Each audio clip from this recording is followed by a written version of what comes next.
My lying wife had a multiple-year-long affair and the lawyer told me I would lose everything if I divorced her. So I spent years perfecting my payback. My revenge began by discovering my wife Carrie's infidelity after 14 years of marriage and 3 kids. I saw a text appear on her work phone for just a few seconds that would forever change my life. It was a message that was sexually graphic and had no business being on anyone's work phone. It was on the lock screen and the sender's name, Perry, was visible.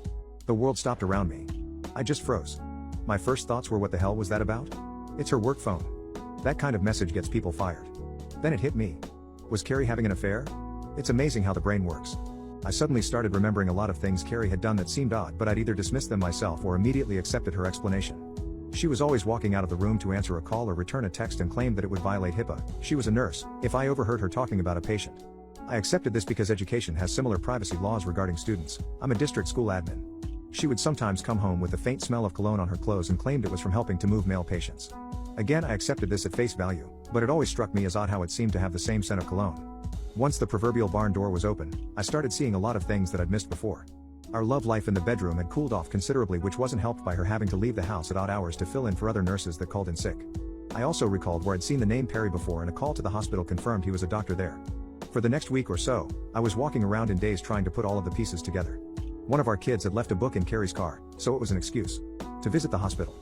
My kid went up to get Carrie's car key. I talked to a nurse in the lobby and joked about how work phones seem like a blessing, but all they do is put you on call 24 hours a day. This led to her eventually telling me that the hospital was too cheap to give cell phones to nurses, so only high-level executives got them, which didn't include Carrie. With pretty much everything confirmed, I took some personal time off the next day to talk to a divorce lawyer. The news she gave me was horrible.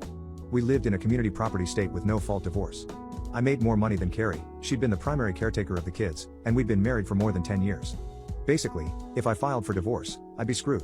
Lose the house, pay alimony, she'd get a huge chunk of my retirement, and I'd pay child support for the next decade unless I was lucky enough to be awarded joint custody. The worst thing she told me was that it didn't matter that she cheated. It didn't matter. I was crushed. There was only one person I could trust with this kind of information.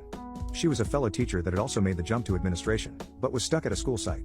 Let's call her Anne. And had been married at 19, but her marriage was annulled when her husband got some other woman pregnant. Since then, she'd focused on her career and we'd found we were kindred spirits in a lot of ways regarding K-12 education. I talked to Anne. She said something to me that changed my whole mindset. If you don't like the hand you're dealt, change the deck. I realized I had 2 problems. I made more money than Carrie and she had more time than me to be the primary caretaker of the kids. The second issue was actually kind of easy. At every district office, there are jobs that are fast tracks to higher positions and there are jobs that administrators suffer through. One of these dead-end regulatory positions was open again. I sat down with our district superintendent and asked about being transferred to that position. At first he was shocked, but I told him that it was my time to take one for the team and it would fill a hole in my admin experience. He agreed. It was really just crunching numbers with no personnel or student interaction, so I could set my schedule, even take a laptop home and work there. With my new free time, I began taking the kids to school, picking them up from school, and taking them home. I'd help them with their homework, make dinner, etc., while the end goal was to become their primary caretaker. I can't explain how much I really enjoyed taking a more active role in their day-to-day lives. My salary hadn't been reduced, so I needed to find a way for Carrie to make a lot more money than she was in current nursing position. I remembered Carrie being mad that her supervisor told her in the future, bachelor degrees will be worthless and everyone will need at least a master's degree. Carrie had worked hard to get her bachelor's and that supervisor's comment peed all over her hard work. I talked her into starting a master's program. I told her that since I had a much more flexible work schedule, I would keep taking care of the kids. She was reluctant at first, then I said, you could have every evening free to study or go to class, whatever you want to do. I saw her eyes immediately light up, probably thinking that she could spend more time with Perry. To make sure she was actually completing her master's courses, I paid her tuition and fees directly to her university. It was going to take her between 2 and 3 years to finish. Those years were rough at times. I could tell every time she was rushing off or coming back from seeing Perry. There was an excitement or sense of satisfaction in her eyes that just wasn't there when she was doing her coursework. I had to either smile or pretend I didn't notice. My temper got short at times and I found myself in arguments over petty nonsense. A couple of times I almost blew the whole charade, having to bite my tongue and apologize rather than scream insults at her that she deserved. Anne remained my confidant through all of this. I'd recommended her for my previous fast-track position and she joined me at the district office. Anne was qualified, hardworking, ambitious, and only needed her foot in the door to impress the higher-ups. I even got a few pats on the back for recommending her after she impressed everyone. Anne and I started our own affair. It wasn't some hot-blooded, passionate romance, but 2 friends giving each other what they need. Without Anne, I wouldn't have been able to maintain the charade of being the oblivious cuckold.